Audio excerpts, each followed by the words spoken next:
नाशिकच्या पिनाकेश्वर घाटामध्ये भीषण अपघात घडलेला आहे। ट्रॅक्टर आणि ट्रॉली 200 फूट दरीमध्ये कोसळलेली आहे। अपघातामध्ये दोघांचा मृत्यू तर 13 भाविक जखमी झाल्याचं कळतंय।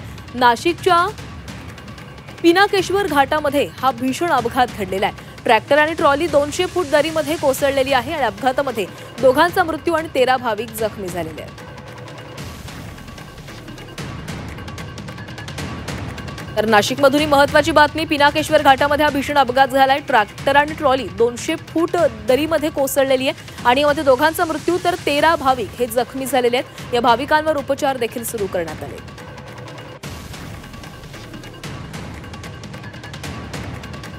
आणि या संदर्भात बोलूयात आमचे प्रतिनिधी सागर गायकवाड आपल्यासोबत आहेत। सागर, नाशिकमध्ये हा भीषण अपघात झालेला आहे। 200 फूट दरीमध्ये ही ट्रॅक्टर आणि ट्रॉली घसरलेली आहेत। दोघांचा मृत्यू, 13 भाविक जखमी, काय अपडेट्स आहेत?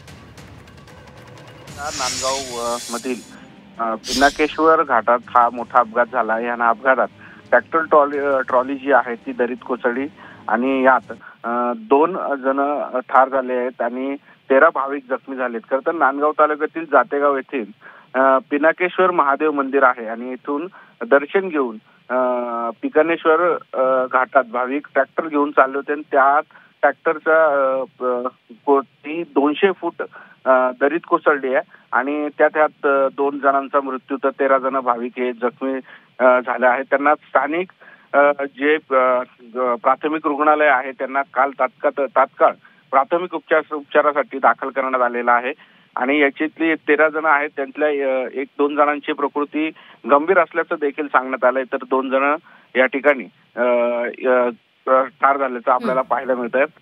हे सगळेजण संभाजीनगर इथले आहेत, तर अपघातातील मयत आणि हे संभाजीनगर जिल्ह्यातील जानेफळ व खामगाव या तालुक्याचे रहिवासी असल्याचं देखील समजलंय।